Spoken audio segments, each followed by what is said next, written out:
ஒருவர் வெளிநாட்டில் வேலை செய்கிறார். தம் பிள்ளைகளுக்கு கிஃப்டெல்லாம் வாங்குறார். வாங்கிட்டு எல்லாத்தையும் பேக் பண்ணிட்டு எல்லாத்தையும் முடிச்சுட்டு கிளம்புறாரு.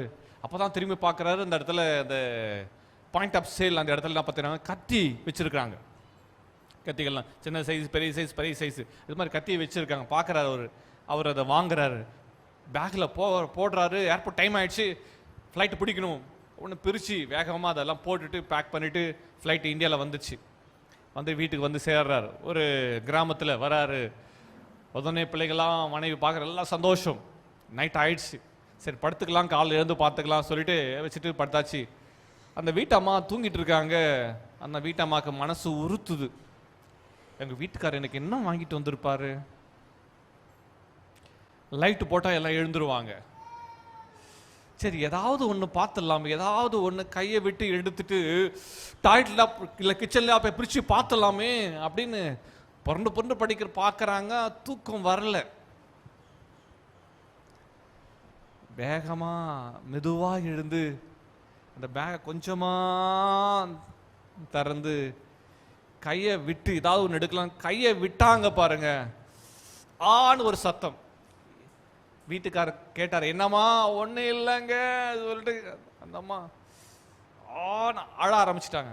உடனே எழுந்து லைட்டு போட்டு எல்லாம் பார்த்தா கையை எடுத்தா அந்த அம்மா கையில் ரத்தம் கொட்டுது. என்னம்மா ரத்தம் கேட்குறாரு. இல்லைங்க, நீங்கள் கொண்டு வந்த பேக் வச்சிருந்தோம், நைட் தூக்கமும் வரல, என்ன வாங்கிட்டு வந்தீங்கன்னு தெரியல, அதுக்காக கையை விட்டேன். ஐயோ ஏமா அவசரப்பட்டு கையை விட்டுன்னு ஓப்பன் பண்ணி பார்த்தா அதில் என்ன இருக்குது? கிஃப்ட்லாம் இருக்குது, உண்மைதான். ஆனால் என்ன இருக்குது? வரத்துக்கு முன்னாடி கடைசியாக வாங்கின கத்தி கைய. பொறுமை இல்லை. அப்பொழுது ஜனங்கள் அந்த அம்மா என்ன பண்ணி தெரியுமா? என்னங்க உங்களுக்கு வாங்குறது வேற எதுவுமே கிடைக்கல, நம்ம ஊர்ல இல்லாத கத்தியா?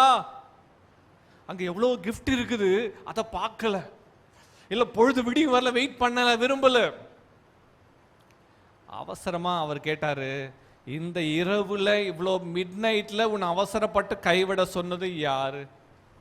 இது எல்லாமே யாருக்கு தான் வச்சிருக்கிறது? உங்களுக்கு தானே வச்சிருக்கிறேன். அவசரப்பட்டு கையை விட்டு யாரும் எடுத்து அறுக்கல, யாரும் உன்னை காயப்படுத்தல, உன்னை நீயே காயப்படுத்திட்ட. இன்னைக்கு நாமளே காயப்படுத்திட்டு இருக்கோம்.